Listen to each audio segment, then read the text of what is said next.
So now we're going to have a look at female singer-songwriter Yamila Gorner's track. This is going to be forthcoming on her album. The track's called Only You. So let's have a little play through.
Okay, so you can hear it's kind of got these voices in there, but it's also got an electronic vibe to it as well, alongside real instruments.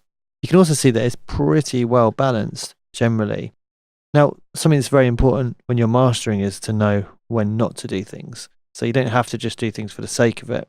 It's always good to try and improve what's given to you, but sometimes you do get some tracks that are so well mixed that you don't actually have to do anything to them at all. But looking at this,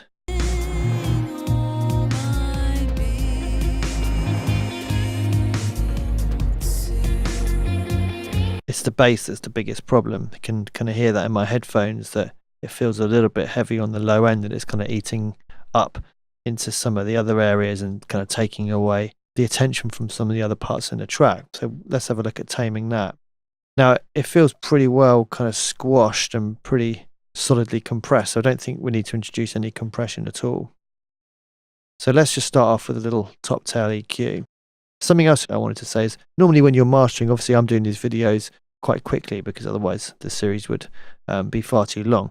But ideally what you want to do is set your mastering chain and then actually go through the whole track and obviously listen to how it works in different sections. And you can also automate parameters depending on what section you're in. So if you feel like an EQ you've set for the track isn't working in a breakdown, for example, then you can bypass that, set another one, or automate those parameters as well if you want to. Okay, let's find a part of the track to work on.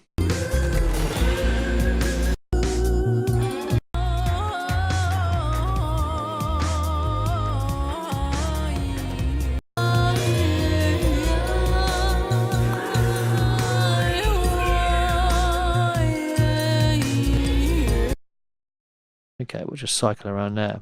So let's start with a little top tail EQ.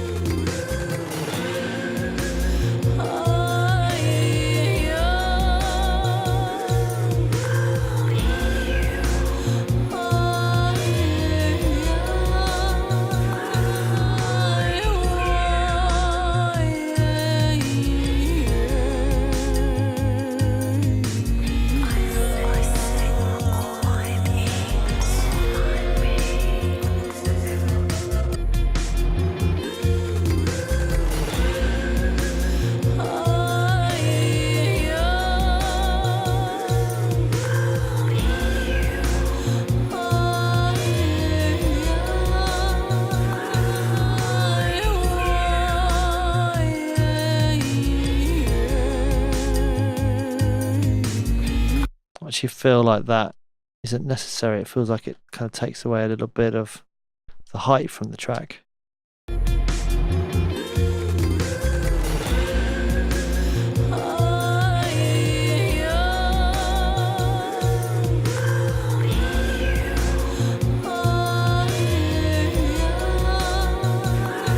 don't think that's necessary either.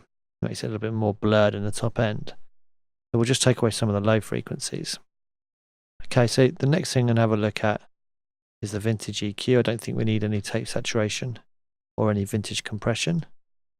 I just wanted to try maybe bringing out a little bit of the high mid, so let's have a look.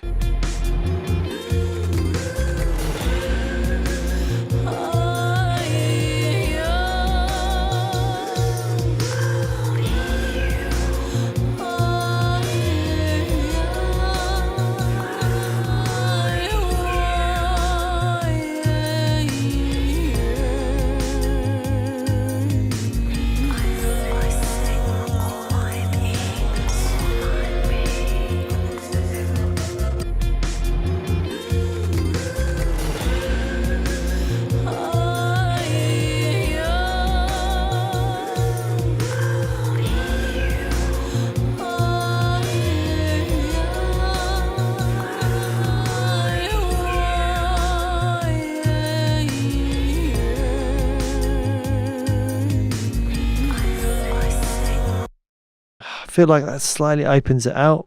Maybe it's creating a little bit too much sizzle. I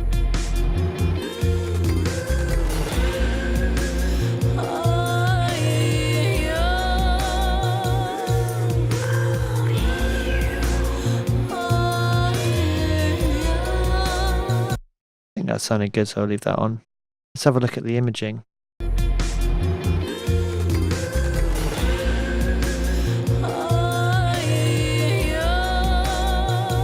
Okay, it's quite kind of mono-centered, and then it goes a bit more stereo when the voices come in. But let's try just making the low frequencies mono. Let's have a little solo of that.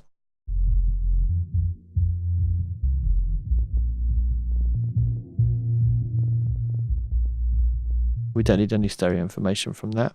Let's just try making the higher frequencies a little bit more stereo.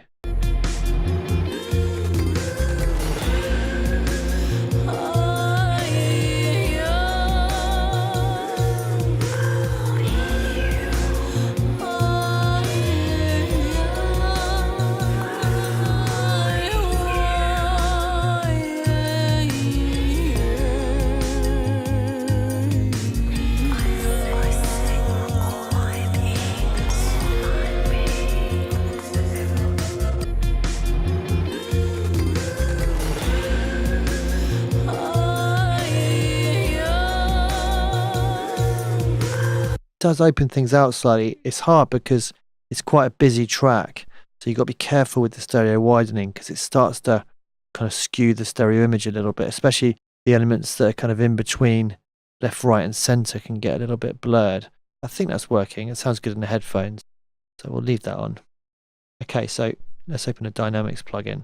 Let's have a look at taming some of these low frequencies a little bit. I'm going to do it in kind of a smoothing way, so I'll use a light ratio, a lower threshold and a slow release.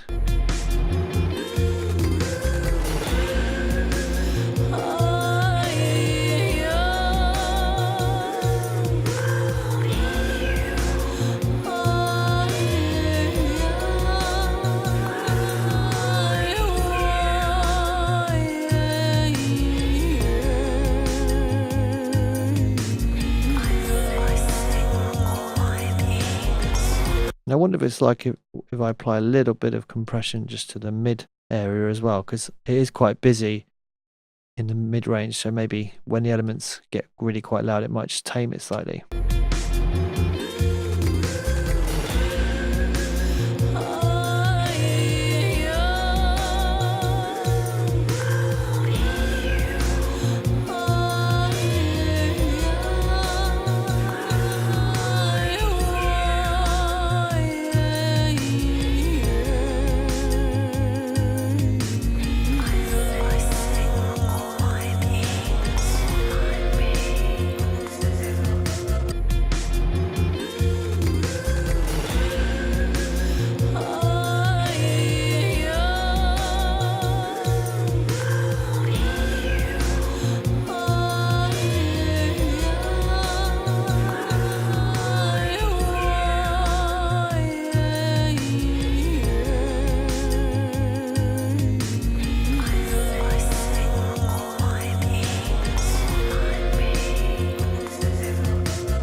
Yeah, I think it feels a little bit more open and a little bit more controlled in the low end, so we'll leave that on. Okay, let's go to our final Ozone stage, and we'll use Master Assistant. Let's go CD, and we'll go medium intensity.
Okay, I think that's working better. And this is a track where it may be useful to go through and basically automate some of the parameters to make sure we get a consistent level. You can see the bass was kind of still quite loud in places there, so that could be a good one to actually automate the level of the bass in the dynamics there.